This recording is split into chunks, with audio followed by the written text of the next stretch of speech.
Airtime. Mark, 15 seconds until airtime.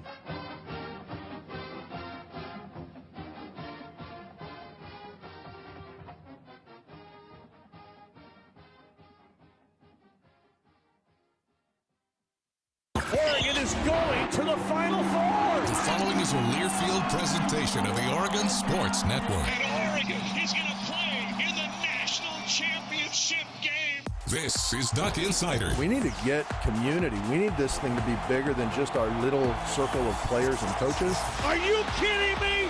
Touchdown, Oregon. With 2 seconds on the clock. He hits it! That's the bigger picture in this thing, allowing the community to celebrate the hard work, blue-collar mentality this group brings to the table. And the Ducks have won it. The Ducks have won. We get to struggle together, and we get to have joy together. The Ducks are Pac-12 champions. I am so proud right now to be the head coach at Oregon. Catch made. Touchdown, Oregon. This is Duck Insider on the Oregon Sports Network from Learfield, presented by OnPoint Community Credit Union. People are the point. Now let's go live to the Country Financial Studio to talk Oregon Duck Athletics.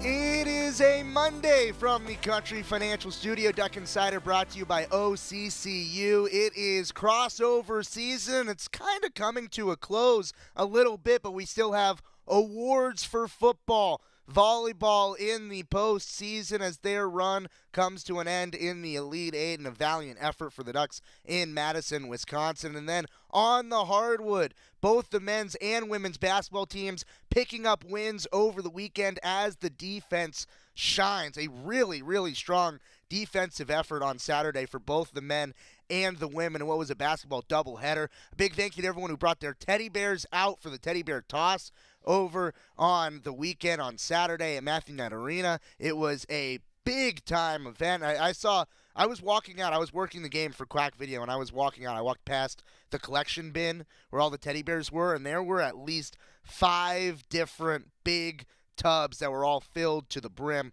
with teddy bears. So a great job by the fans coming out, showing the support, and bringing those teddy bears, as well as supporting the basketball teams as well in their efforts to victory. And it's still the big basketball weekend ongoing, as there's a game tonight for the women. There will be a game tomorrow for the men. So still a lot of hoops on the hardwood over at MKA. But it is award season for football, and the Oregon football team is getting nominated and honored in pretty much every single capacity. And it is, well, the two leaders of the offense, the center and the quarterback, who have really been at the forefront of the national spotlight over the last week or so. And Jackson Powers Johnson, he has gotten so much deserved recognition for his play as the captain of that offensive line. JPJ named the best center in the nation. The Remington Award winner, Jackson Powers Johnson.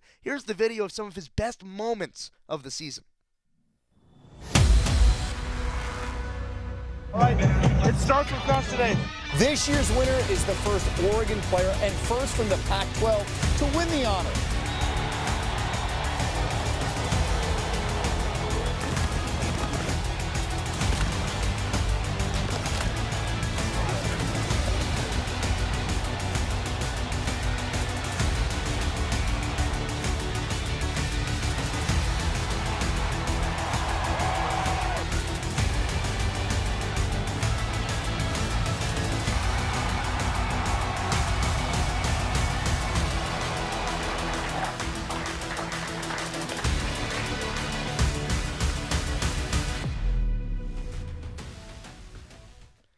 Is there anyone that has more fun on the football field than the Remington Award-winning center, Jackson Powers Johnson? You could make a compilation. It pretty much did. That was pretty much the compilation of just JPJ having fun. And whether it's fun running someone over, or whether it's fun in crossing the tape, leaning out in front when you have your receivers out in front of you, scoring a touchdown right in front of Patrick Herbert in the Arizona State game, the one that comes to mind for me. He's popping out different mouthpieces. He won the Joe Moore Award for Pancake Block of the Week twice this season. He was awesome this year, and there are a whole bunch of awards for JPJ. I just want to run down the season that Jackson Powers Johnson had, because it sort of went a little bit under the radar, and then all of a sudden you're like, this guy's having so much fun, and this guy's playing some great football. He was named not only as the Remington Trophy winner, but he's also named a Walter Camp First Team All-American. He, amongst PFF, who grades out every single play, is the number one pass blocking center, the number one run blocking center, and the number one overall center in terms of PFF grade over the year. He also won the Pac-12 Offensive Lineman of the Week, not once but twice, and he was a semifinalist for the Outland Trophy for the best offensive lineman. He also leads the Oregon O-line with just 5 sacks allowed. That is the fewest in the nation, 4 fewer than any other offensive line in the country. Oregon basically halved the amount of sacks that the next closest team to them gave up. That's a lot of protection for a really good quarterback. In addition to being named the Walter Camp All-American, Jackson Powers Johnson All-American honors for pretty much every publication: CBS, 24/7 Sports, The Athletic, Pro Football Focus, USA Today, and the College Football Network. That was just earlier this week. There are more awards. We'll get to them in just a few moments. He also is the first Oregon center to win the award and just the third finalist for the award. Hroniss Grasu in 2013 and 2014 was a finalist in back-to-back years, and Max Unger in 2008 was a finalist. Whew! I need to catch my breath. That was a lot, and I'm not even done, because JPJ, I mentioned all of those publications where he was an All-American. Well, there's 2 more where Jackson Powers Johnson is an All-American. Part of the AP All-America team, along with 2 other Ducks. JPJ making the first team. He's the 11th player in program history to be a consensus first-team member. Troy Franklin named to the second team for the AP All-America team. Pretty much across the board, Troy Franklin recognized as a top 4 wide receiver in the country for pretty much any publication that you look at. And then Bo Nix, the third team AP All-America team for Bo Nix. So a trio of All-Americans according to the AP for the Ducks, but they're not done. How about the Football Writers Association of America? Jackson Powers Johnson. Oh yeah, once again, JPJ on the first team. He continues to rack up these awards, and Troy Franklin also recognized for the Football Writers of America as a second-teamer, as Troy Franklin set about almost every record in the Oregon books for both career and single-season receptions, receiving yards, receiving touchdowns. Doesn't matter. Troy Franklin has just about all of them. And those are just the national recognitions, because if you go via the conference, Oregon continues to roll out recognition for these players. Bo Nix named Pac-12 Player of the Year according to the Associated Press. So the Associated Press kind of flip-flopped here a little bit. They gave Bo Nix the Player of the Year in the Pac-12, but named him to the third team of the AP list behind the guy at Washington. So they went they hedged their bets a little bit here. But Bo Nix, Pac-12 Offensive Player of the Year. Congratulations to Bo. All Pac-12 first team Oregon with a whole host of first team members, 6 of them. JPJ, Troy Franklin, Bo Nix, they all continue on the first team. And then Brandon Dorlus, Kyrie Jackson, and Stephen Jones, they're on the first team Pac-12 as well, getting their recognition by the Associated Press. And then on the second team, the leader of the defense in the middle, Jeffrey Bassa, getting named to the second team. Tez Johnson, the wide receiver 2 for Oregon, getting named to the AP Pac-12 second team. And then Bucky Irving at the running back position, also named to the second team. A whole lot of awards for Oregon football. There are probably still more to come, and there's a lot of awards, but the season isn't over. We are 3 weeks from game day in Glendale, Arizona against Liberty in the VRBO Fiesta Bowl. So a whole lot still to come for Oregon football as we trot towards the end of the season. But a lot of recognition, in particular for the center Jackson Powers Johnson, having a great year. And if you're not following along on Twitter, actually, he's doing a match with his best friend Casey Rogers. They went golfing. I know JPJ won that first round of golf. They also went bowling. Apparently there's an academic decathlon in there. So some more competition for Oregon football as well. Bo Nix and Troy Franklin also recognized for the AP and, well, just about every single other award that gets listed off that we just took that whole first segment to go through, because there was a lot. There's still a lot more to go through. Volleyball in the NCAA tournament, they met up against Wisconsin in the Elite Eight. How they fared, as well as the Ducks on the basketball court this weekend. We'll get to all of that next. You're listening to Duck Insider, presented by OCCU from the Country Financial Studio. We're back on the Oregon Sports Network from Learfield. Make the most of your holidays with a new Toyota at Toyotathon. From ski trips to holiday shopping, you'll be thanking yourself all season long. Dealer inventory may vary. Toyotathon ends January 2nd. Participating dealers only. Toyota. Let's go places.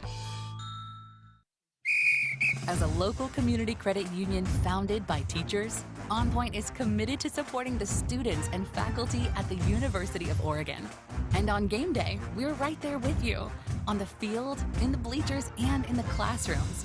Drop by our local branch today and discover the many ways OnPoint can help support your financial well-being.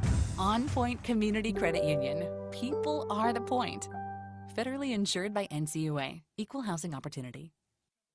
Make the most of your holidays with a new Toyota at Toyotathon. From ski trips to holiday shopping, you'll be thanking yourself all season long. Dealer inventory may vary. Toyotathon ends January 2nd. Participating dealers only. Toyota. Let's go places. This is Duck Insider, presented by OnPoint Community Credit Union on the Oregon Sports Network from Learfield. Hi, I'm Smokey Bear, and I made an assistant to help you out, because only you can prevent wildfires. Hey, Assistant Smokey Bear, call me Papa Bear, because I'm grilling up dinner.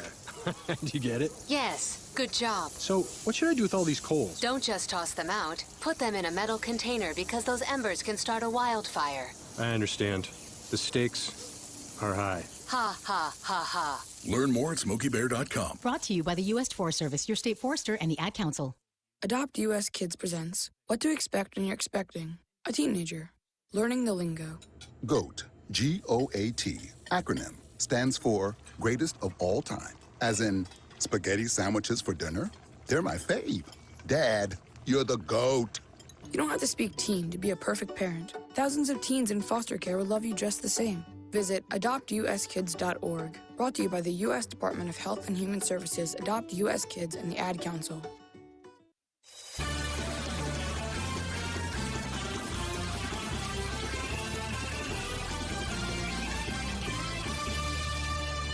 We're back on Duck Insider, presented by OnPoint Community Credit Union in the Country Financial Studio. A lot of awards for football. We just went over them. And volleyball, their season comes to a close in the Elite Eight against Wisconsin. It was a battle against the Badgers as sets 1 and sets 2, both a 25-22 loss in those sets for the Ducks. Oregon battled back in set 3, 27-25, then lost set 4, 25-18. Hard to beat a team that hits over 500 in a set, which Wisconsin did to close out the Ducks in set 4. And really those first two sets, back and forth, all the way down to the wire. And it was Wisconsin that just made a few more plays down in the end. But the resiliency of this group, it's been the theme of the season. Resiliency. And the Ducks in set 3, they had that resiliency, bounced back. They got the 27-25 win in the set to stay into the match, but couldn't quite get it done to knock off the regional final hosts in Wisconsin. In the match, Mimi Collier, she had 20 kills. That put her over 1,000 on the career. And oh yeah, she is just a sophomore. Yeah, Mimi Collier doing some good things for Oregon volleyball. A veteran-laden group on this team that made it deep into the tournament. Second consecutive year where Oregon makes it to the Elite Eight. And there's a whole bunch of players that should be honored. We will honor them. Coach Omer does a great job talking about them in the postgame. So here is the postgame with Coach Matt Omer, Mimi Collier, Hannah Pukas, two of those players who are departing for Oregon but have laid a tremendous groundwork and continued to build the foundation that Matt Omer is growing here on the volleyball court. So here is that trio talking post-match in the Elite Eight against Wisconsin. Well, first, thank you to the whole Madison area and Wisconsin for being great hosts. It was a great event. What a great atmosphere to play volleyball. I'm just so thankful for our sport that this exists around the country. I know not everybody has it, but this place is pretty special. And Kelly's doing just an amazing job, and that team is excellent. To be able to block the way they block and have those scramble plays that they had, just some amazing effort plays. That combo, I think that's just got to be really, really rare. And I thought their heart was great. I'm really proud of our group. I thought we battled really, really hard, and we left everything we had out there. I think you got to win those close sets in the beginning. We didn't. And that's the difference. But I think we gave everything we had, and Wisconsin was better, and congratulations to them. Mimi, second year in a row in an environment like this, you feel like you guys handled it any better? Just what was it like to battle through that and then to gut out that third set? What'd you guys do to kind of rally there? Yeah, I think we're a really experienced team, and a lot of us have played in environments like that. This is a really awesome environment to play in. They're loud, they're on top of you, and they're so passionate about what they're watching. I think definitely within the first couple points of that first set, maybe even the whole first set, definitely getting some nerves out, getting used to the environment, kind of getting used to what they look like just after watching film. And I think after we got into the third set, we really kind of started playing more Oregon volleyball. I think even in the first and second sets, they were definitely close. Like Matt said, just kind of pulling out those last couple points. And with some of the sets to Mimi out of the back row, with some of the scoring you were able to do you feel like you guys figured out some things as the match progressed to give you a chance there? Yeah, I wouldn't say it was our cleanest match. I don't think my sets weren't always in the best places for our hitters to put them in the best positions, but I think we really fought, and that's kind of what made the difference. Is we kept attacking, we kept working together, and eventually it started clicking a little bit. Can you just speak to your group as a whole? Just again, getting here 2 years in a row, you're sending off a huge senior class. Just kind of speak to the legacy you feel like they're leaving. Yeah, I've been dreading this day, whether it was a win or even if we won the championship, I'm dreading the day when I don't get to see these guys every day. They're amazing. That's seven seniors that are leaving now. And just who they are as humans, it's been a pleasure of my life, to be able to be their coach. And for Gabby and Kara, who only came for a short time, feel like I've known them forever. And I think that speaks to who they are as people and just unbelievable teammates. And Hannah has only been 2 years, but I feel like it's been 20. I don't know. What about you? And just the relationship that we have, it's just really, it feels very special. And we've had a lot of success and so many great moments. And just so fun to be able to do this with them. And I couldn't feel, more spot on or I have so much belief that each one of them is ready to go to what's next. They've had a great college career, so many great moments. Definitely, we wish we could have taken that next step, but it doesn't diminish anything that they've done. They've been amazing, and they've elevated Oregon volleyball to heights that we've never done from a consistency basis. But they're going to be great pros in whatever they do. They're going to be great partners and moms and et cetera, et cetera. They're just amazing women, amazing human beings, and they teach me so much every day, and I'm just really thankful for them. Coach, Wisconsin's arguably playing some of their best ball all season. What can you say about how Kelly's prepared this team and kind of the continued ability to reach that high of a level? I thought that was the best we've served all year. I thought we were consistently aggressive and just hitting good spots and really stressing them out. And it almost didn't matter if they were in system or out of system because, I think one of their sets almost hit the ceiling to Schmreck. And she went over the top of our biggest block, which is a very big block, and hit the snot out of it back into a seam of the defense at the end of the court. And you're like, okay. That is unbelievably special. And that's not in every play, but it just puts so much pressure on you to make sure you're siding out and to keep up with them, and then and then to keep that service pressure on. And again, I thought we did that for 3 sets. And again, looking back on it, you got to win those 2 close sets, just like we won the third, especially on the road. I always feel in the playoffs, you got to win those close sets on the road, to be able to win that match. And, credit them again. They made some amazing plays, and I thought we played some of our best volleyball for 3 sets and change, and it just wasn't enough. And that's, that again, credit to Kelly and what they're doing in the roster he's put together. Hannah, Coach mentioned the service pressure you guys put on. Elise and Daly were part of that, and obviously they're not kind of as high profile in the rotation as some of your other players, but just the lift that those two in particular gave you to be able to come in off the bench and kind of keep things rolling for you. Yeah, I mean, I think it speaks volumes to their ability to stay locked in, not even playing 6 rotations or not even playing 3. And, I mean, it was everything. I think both of them are game changers back there, and we have the utmost confidence with them coming in and putting a good ball out. Mimi, obviously there's a lot of time now to kind of look ahead, but just your initial thought on, with everything you guys are losing, kind of, being a leader for the group that's coming back and kind of what the future looks like. Yeah, I'm excited for Oregon Volleyball. We have an amazing freshman class right now, and I think it's awesome that, like last year, I got to look at Brooke, and she took me under her wing, and I got to just watch her and learn from her. And I think a lot of the freshmen got to do the same with some of the seniors this year. So I'm just really excited for them, to see the court and just, they're so. I can't say they're so young because I'm like a year older than them, but they're all so excited to be there, and they're such hard workers, and they have been so key in like pushing us in practices, and our B side is so good in practice, and it's only making us better. Yeah, Sarah Franklin is excellent. Yeah. She is really the real deal. I was so impressed by her. Yeah. And just, good luck to them. But she is a really special player, and it's fun to play against really great players like that. That is Coach Matt Ulmer along with Mimi Collier and Hannah Pukas sending off the Oregon volleyball season. And Coach Ulmer talked about it. He said that he was dreading this day, and I'm dreading this day a little bit too because it was such a special group of women together, and a whole bunch of them going to go on to some great professional volleyball careers, I'm sure. But I want to give each of them their flowers because they were part of such a special movement, especially in Oregon volleyball in this Matt Ulmer era. When you talk about the players that were here for 5-6 years throughout COVID, when you look at Georgia Murphy, Morgan Lewis, Hannah Pukas, Carson Bacon, Elise Ferreira, and how much each one of them means to the university. Hannah Pukas in her last 2 seasons coming over here as the setter and being just phenomenal. And not only that, but the role that Elise Ferreira sort of plays in that, where she was sort of that go-to setter, and then Hannah comes in, and Elise has to take a different role, and how much the Ferreira family has meant to Oregon volleyball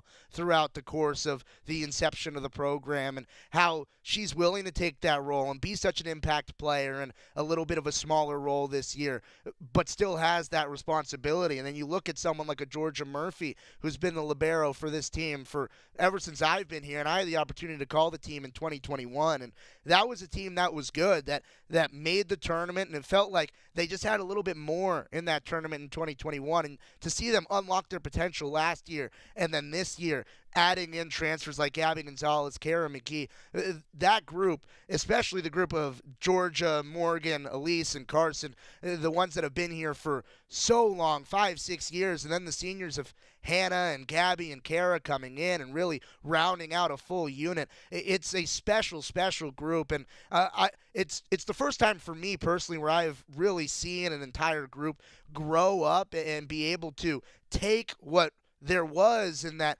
2019 and 2020 year where it wasn't great volleyball, and take the same core from that group and see them grow and mature and improve and fill in the gaps in the roster in the perfect ways, and get to this pinnacle where you are a team that is competing in back-to-back years with a chance to go to the Final Four. A special group on the volleyball court, and I hope that all of them know how much they're appreciated by all of us here, because it just was such a special group and such a special opportunity to get to watch that from a fan perspective, from a Duck perspective. It was just really special. So setting off the Oregon volleyball season, and what I hope is a really positive note. I know the loss a little bit crushing. You want to be able to go to the Final Four. You want to be able to compete for a national championship. But this team bringing so much into this program and being able to sustain the legacy that Brooke Nunneviller was able to continue to bring into next year and really ride that momentum into the season. Just a really special group,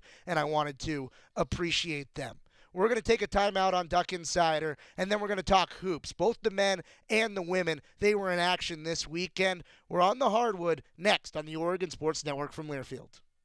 Hey Duck fans, we're all about protecting our home turf here in Eugene. You should do the same for your home with Country Financial Insurance. Most home insurance doesn't account for inflation, but with Country Financial, yours can. If something happens to your home, make sure you can rebuild the same house in the same place. Call a local representative or 866-COUNTRY and get a solid defense for your home. Home insurance policies issued by Country Mutual Insurance Company, Country Casualty Insurance Company, or Country Preferred Insurance Company, Bloomington, Illinois. Property must meet age and condition requirements, which vary by state.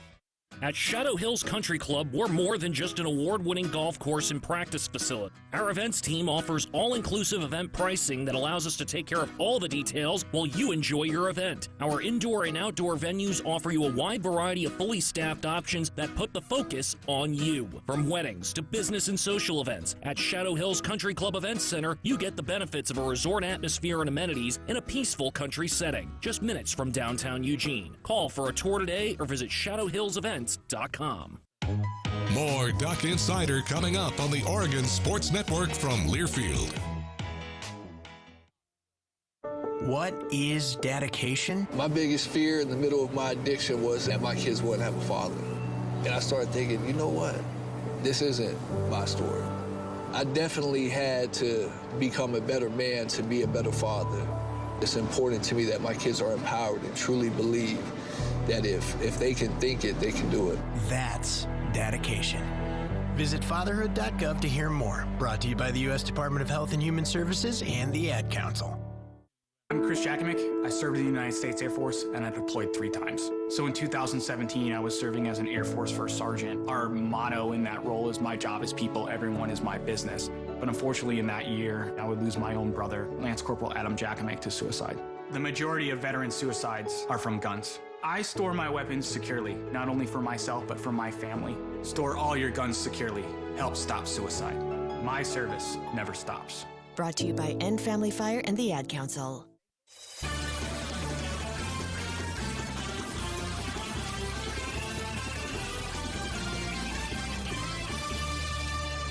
Welcome back to the Country Financial Studio. Duck Insider presented by OnPoint Community Credit Union. Ryan Milano here on a Monday. I was also at Matthew Knight Arena on Saturday where the Oregon men got the win over UTEP. 71-49 the final, but it didn't look like a blowout, especially to start. Early in this game and even at halftime, it was a close game, a 3-point game going into the break at 28-25, where both of these teams really could not find their offensive groove. Whatever Dana Altman said to the team in the halftime break, it clearly worked because Oregon came out of the half and they were the offensive team that I think Coach Altman wanted for the full game. And there were a few reasons why Oregon was able to pick up that offensive output throughout the second half of the game. First of which, why were they struggling offensively to begin with? It's because, well, UTEP is one of the best teams in the country at forcing turnovers, and Oregon didn't do a great job of holding on to the ball early in the ball game in the first half. There were a lot of turnovers, and it led to a lot of transition buckets for the Miners. In fact, UTEP, they didn't really have many points in the half court throughout that first half. A lot of their points came in transition. So what Oregon did coming out of the halftime break is they did 3 things increasingly better in the second half than they did in the first. The first of which was limiting those turnovers and that pressure from UTEP. The second of which was forcing turnovers of their own and getting transition baskets. How about Kwame Evans on the break, stealing it himself, yamming it down in transition? He had a big-time game. We'll hear from him in a few moments. And also, the Ducks started making some threes. They were 0 for 6 from deep in the first half and then finally started making a few in the second half. When you can spread out a defense that provides a lot of on-ball pressure, give them outlets, give the ball handler outlets to go to and create open shots and knock down those open shots, well, that is what matters when turning around an offensive game. But despite the first half offensive struggles, this was a defensive game. I'll read the final score again, 71-49. How often do you hold a team below 50 points? It is not very often. This Ducks team doing a tremendous job defensively at stifling UTEP. Dana Altman, I remember him talking last year about a successful game is, well, if you hold them under 80, then it was okay. If you hold them under 70, you did a really good job. Under 50, unheard of. This Oregon defense doing a really strong job against UTEP on the defensive side of things, which helped the offense gain their momentum. And still without N'Faly Dante and Nate Biddle, defense without that type of rim presence, a great job by Diawara doing a strong job in filling in that center rotation. But without Biddle and Dante, that's a lot of rim presence that's missing. Oregon was able to pick up for that by creating their own turnovers, and they held UTEP to a low shooting percentage. So Oregon doing a good job defensively and a nice job in the second half offensively. Dana Altman, he broke it all down. Here's the head coach talking post-game after the win against UTEP. What was the difference in that second half, you feel like? We got some transition baskets. First half, we didn't get many. In that second half, our defense picked up. We got some turnovers, got some transition looks. Didn't hit any threes the first half. Went 4 for 11 the second. Really had some good looks. We should have hit a few more. So, but the transition is where the game turned, and our defensive effort improved. We only had 6 turnovers the second half. We had 12 the first, so we didn't get many shots. They had 8 more shots at halftime than we did. So just a much better second half. Our activity defensively, energy level got going a little bit better. So good second half. A little concerned fundamentally some of the mistakes we made shouldn't be making in December. So a lot of things to address there. Make up just Jermaine's play in that second half. I think he had a burst of about 12 points in 5 or so minutes. No, he got 5 steals, but he evened it out with 5 turnovers. But no, he gave us a big burst there, and that's what you expect a senior to do, and I thought he did a good job of it. What do you think helped in the second half with limiting those turnovers? A little stronger with the ball. We just kind of stood up that first half and let them be the aggressor. And second half, when we went to the basket, we went a little harder and finished some plays, which makes a big difference. Got to the free throw line, shot well from the free throw line, 76%. We'd take that every night. So again, some good things there, but a lot of things to address, especially that first half. We saw Brennan limp off late in the games. Anything of concern? I don't think so. I think he said he rolled his ankle a little bit, having some dang ankle problems. But I think he'll be okay. You talked about Kwame needing to be more physical defensively on the boards. He had 5 steals, 6 rebounds, which is 1 game sample size. But no, I thought he did a better job second half.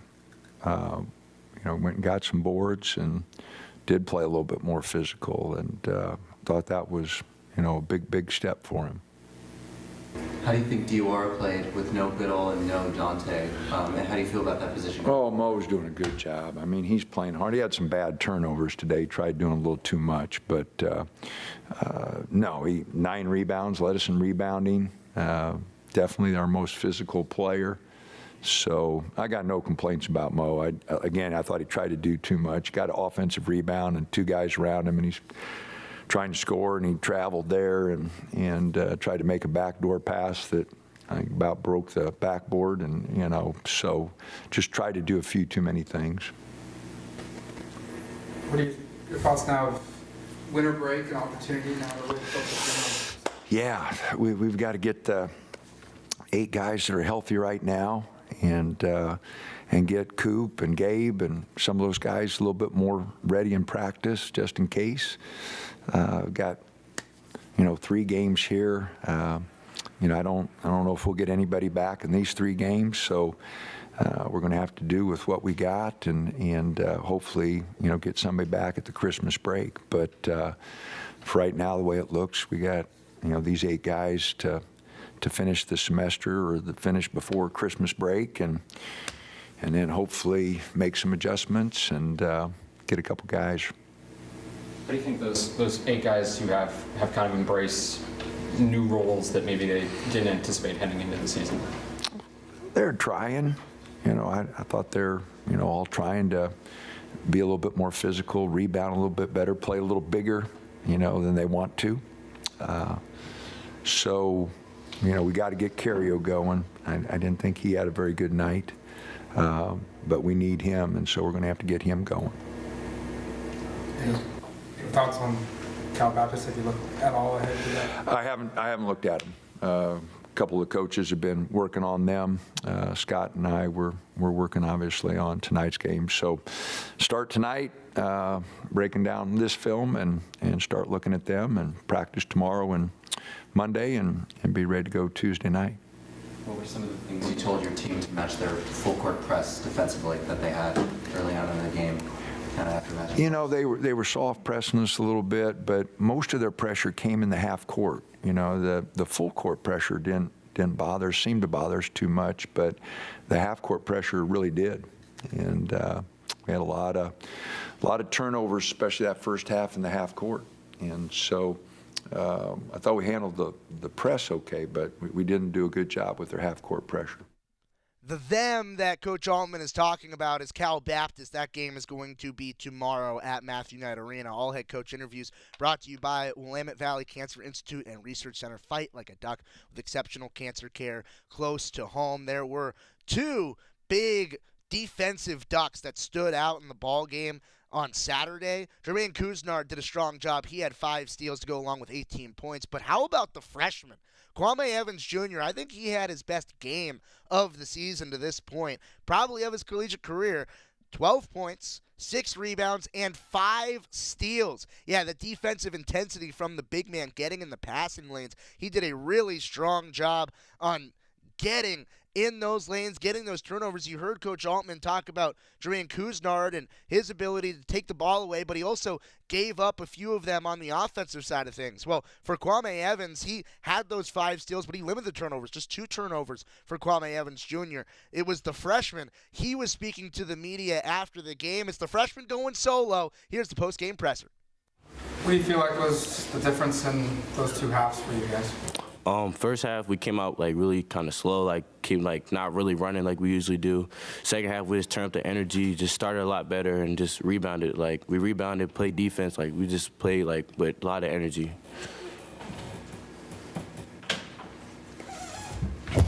What do you make of just Jermaine's playmaking ability? Second half, I think he scored 12 points in about 5 minutes. What did you make of his impact on this game?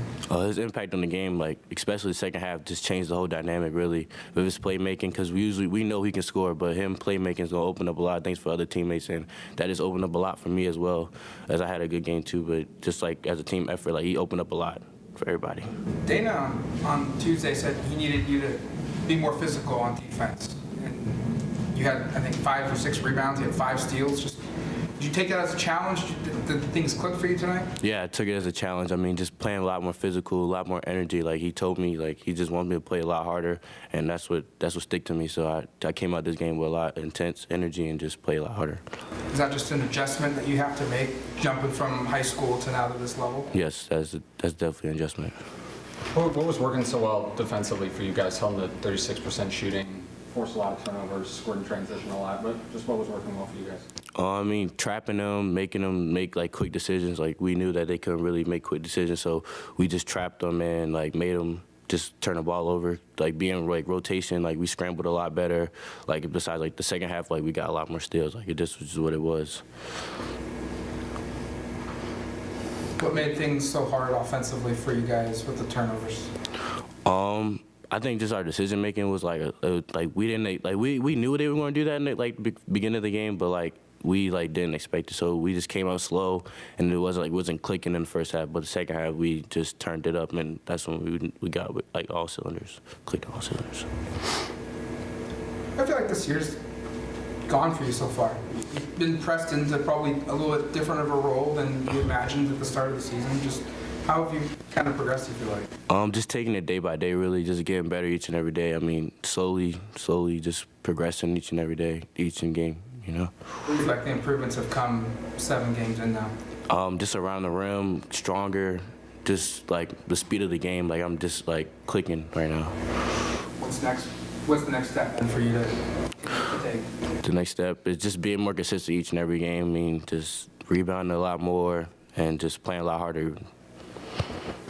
I really like the way that Kwame Evans Jr. broke that down at sort of the end of his interview, where it sometimes I can break it down and say, okay, Oregon shot better from three or forced more turnovers in the second half, but sometimes you just got to sort of find that rhythm. It's not clicking, and then it is clicking, and it's about that consistency and building that. It's important to remember that, especially for players like Kwame Evans Jr., they were in high school not too long ago, and now he's playing as a big-time recruit, turned into a freshman that is now an impact player, even more so with some limited depth at the big man position, and he's having to go from sort of a natural power forward into a little bit more of a center role. There's a lot of transition, and he's picking up the game well and taking what the coaches are giving him. At least that's what he said in the post-game presser, and it's showing on the court. Once again, 12 points, 6 boards, 5 steals for the freshman. It's not a bad showing for Kwame Evans Jr. All right, we're going to take a timeout, and then it's going to be the women. They got going just 4 hours prior to the men did on Saturday, and now we'll get to them about 10 minutes after the men here on a Monday. You're listening to Duck Insider on the Oregon Sports Network from Learfield. Make the most of your holidays with a new Toyota at Toyotathon. From ski trips to holiday shopping, you'll be thanking yourself all season long. Dealer inventory may vary. Toyotathon ends January 2nd. Participating dealers only. Toyota. Let's go places. As a local community credit union founded by teachers, OnPoint is committed to supporting the students and faculty at the University of Oregon. And on game day, we're right there with you, on the field, in the bleachers, and in the classrooms. Drop by our local branch today and discover the many ways OnPoint can help support your financial well-being. OnPoint Community Credit Union. People are the point. Federally insured by NCUA. Equal housing opportunity. Make the most of your holidays with a new Toyota at Toyotathon. From ski trips to holiday shopping, you'll be thanking yourself all season long. Dealer inventory may vary. Toyotathon ends January 2nd. Participating dealers only. Toyota. Let's go places.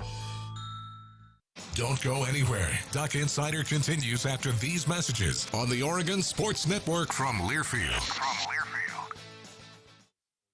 Wouldn't it be great if life came with a remote control? You know, you could hit pause when you needed to, or hit rewind, like that time you knocked down that wasp's nest. Uh-oh. Well, life doesn't always give you time to change the outcome, but prediabetes does. With early diagnosis and a few healthy changes, you can stop prediabetes before it leads to type 2 diabetes. To learn your risk, take the 1-minute test today at doihaveprediabetes.org. Brought to you by the Ad Council and its prediabetes awareness partners. Sometimes I just cannot believe all the storms we've gone through here. I can only hope that we'll be able to leave this house to you one day, baby. You're our legacy. Planning for these disasters will make sure we're safe, and is the best way to protect that legacy. Protect your legacy. Visit ready.gov/plan for the tools and tips you need to start your emergency preparedness plan today. Brought to you by FEMA and the Ad Council.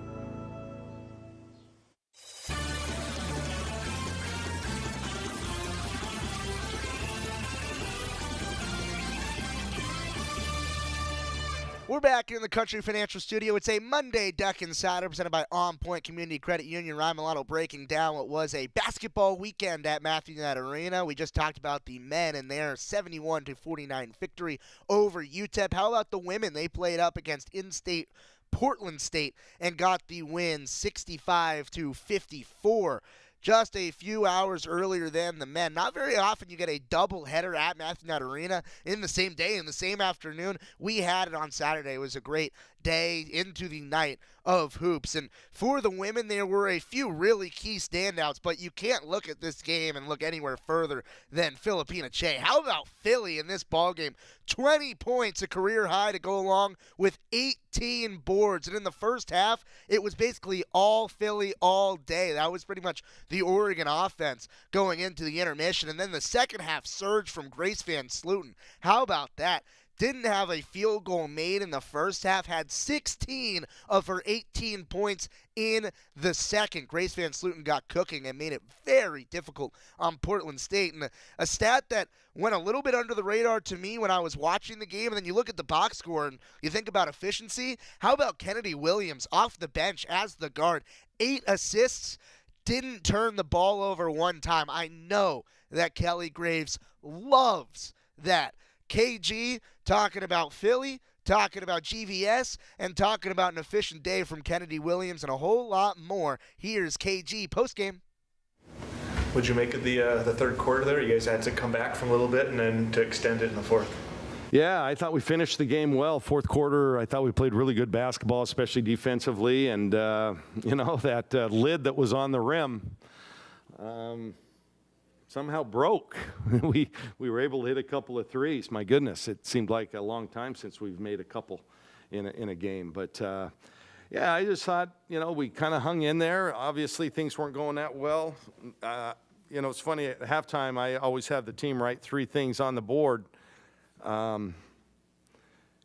before we come in. So they have a chance to discuss it. And one of them was better shots. And I'm thinking to myself, we were getting great shots. I mean, our shot chart was, crowded right around the basket, but we weren't making them. And the second half, we did a much better job. I thought Philly was terrific tonight.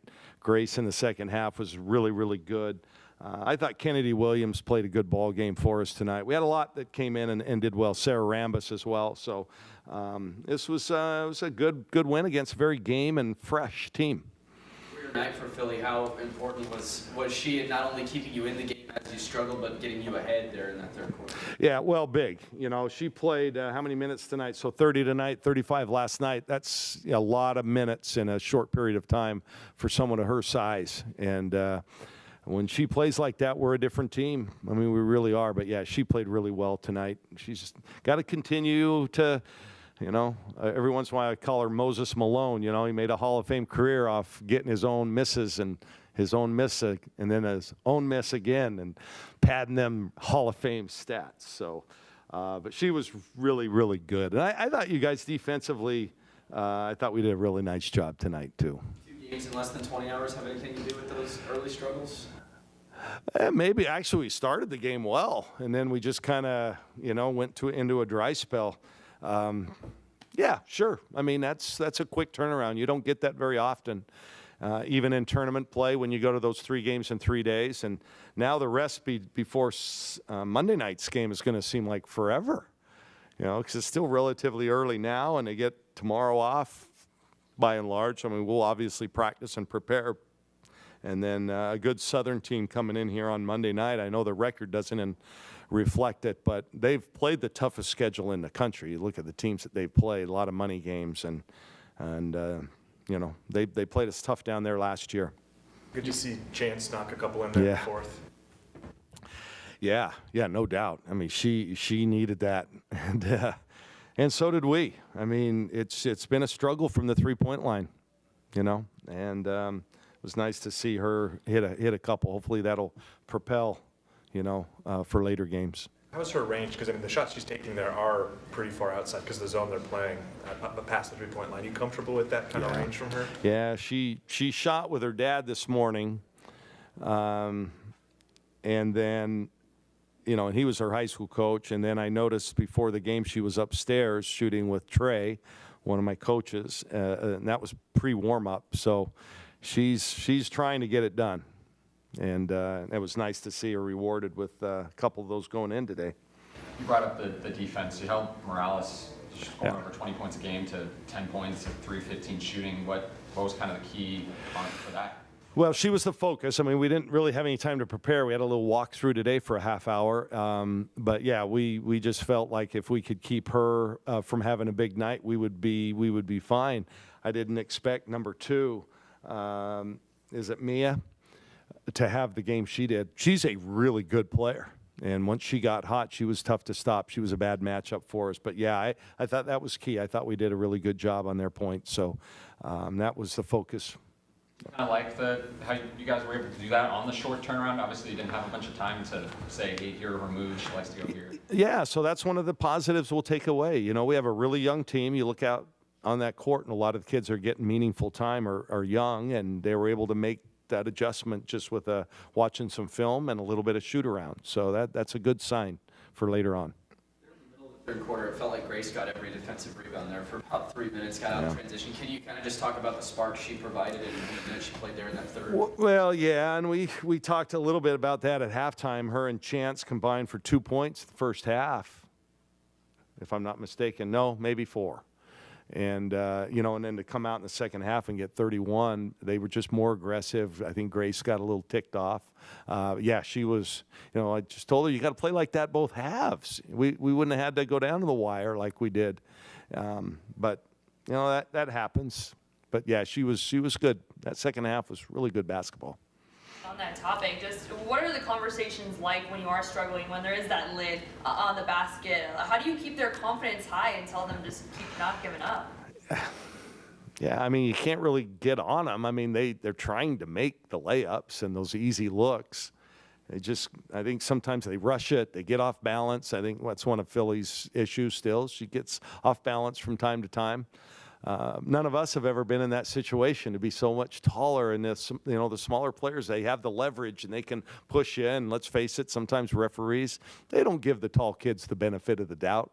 I don't know how many high school games I've seen in my 38 years of coaching where I go clear cross country to see a player play, and she happens to be the tallest one on the team, and they call 3 quick fouls. And then I fly cross country and watch them play for about 12 minutes.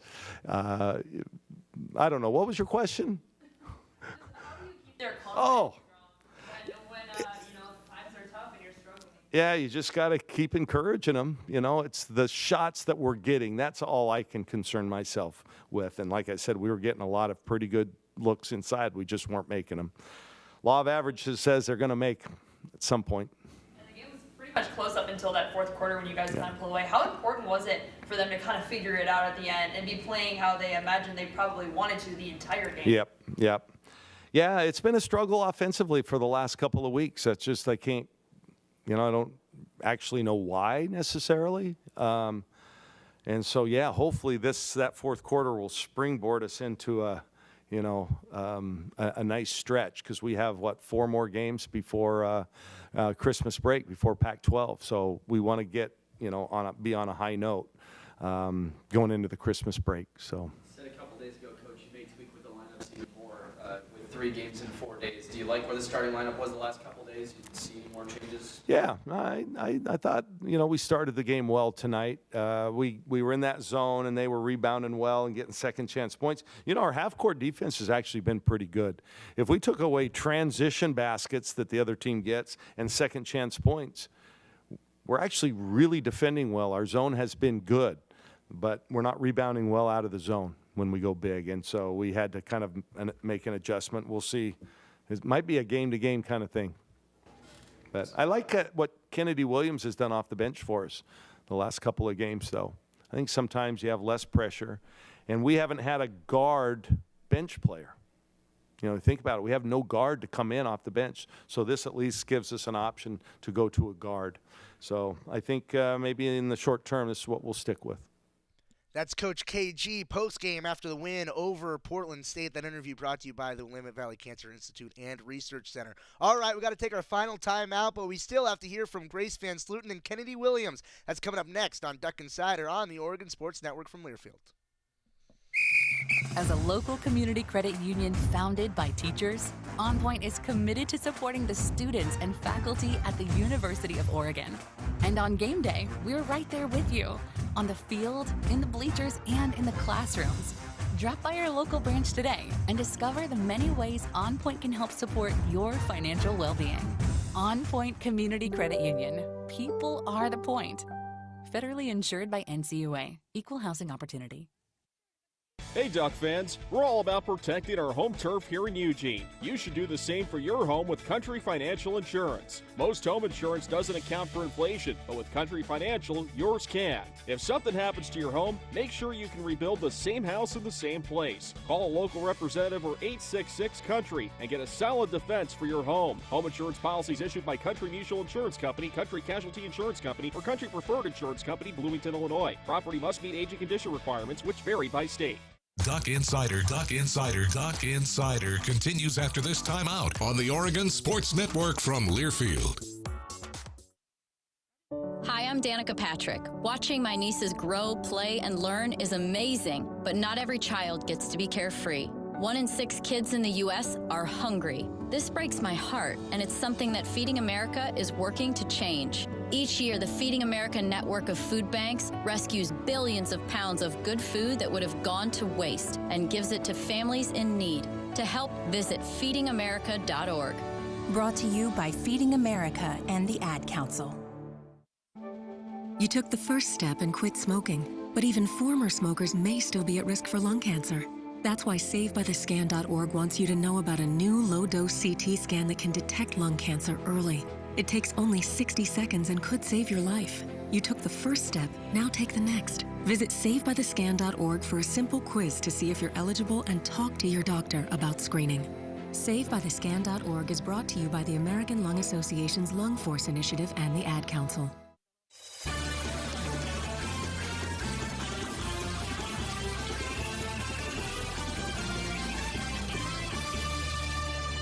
We're back in the Country Financial Studio. Duck Insider presented by OnPoint Community Credit Union. We just heard from Coach Kelly Graves. Now it's time for the players. Grace Van Sluten, Kennedy Williams. They talked postgame after the win over Portland State.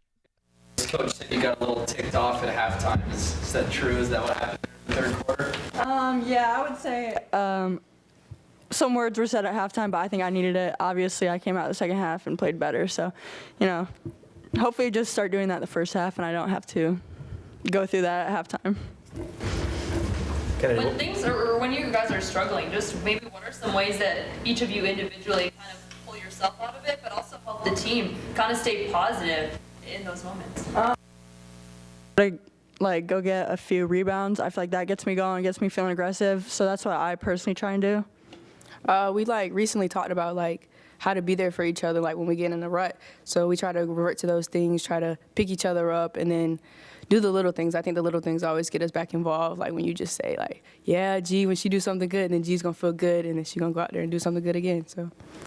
Kennedy, what's this transition like for you going from starting lineup to coming off the bench? And obviously today, I think was probably one of your better games here. Yeah, it's just when you're coming off the bench, you get to see what the game needs, and I think that's important. So I can go in and bring energy if they need energy, bring ball movement if we need ball movement, just set the right people up if they need it. It's honestly an advantage coming off because you get it from a different perspective. When you're starting, you got to figure out how the flow of the game's going to go, who feels good, who doesn't. But when you come off the bench, you already see it. So you get to just set everybody up in the right positions. Any of you guys can answer this one. It was a career night for Philly. Can you guys just talk about what she brought to you guys tonight, how important she was in keeping not only in that game, but ahead of it there towards the end? Yeah, I think she started it all. She came off aggressive right from the jump, and she was kind of like our spark when things weren't going well in the first half, and she just kept going strong, and we kept getting her the ball, and she had a great game. That is the Oregon women's basketball players Grace Van Sluten, Kennedy Williams talking about the win over Portland State. That was on Saturday. Ducks also played on Friday. Third game in 4 days. That's coming up tonight against Southern, part of the Pac-12 SWAC Legacy Series, and it will be exactly where I'm going after the show. I'm racing across the river, going to the arena, and I'll be there for the game. I hope to see all of you there as well as the Ducks play against Southern. A quick Cafe Yum 2-minute drill as the men, they're also going to be in action throughout the week as they play tomorrow against Cal Baptist. That game is at 7 p.m. So hoops, and more hoops. And tomorrow, a full show with Joey, and he's talking to Rob Mullins about all things Oregon athletics. We touched on it all. We'll touch on more of it tomorrow with Joey. See you then. Go Ducks.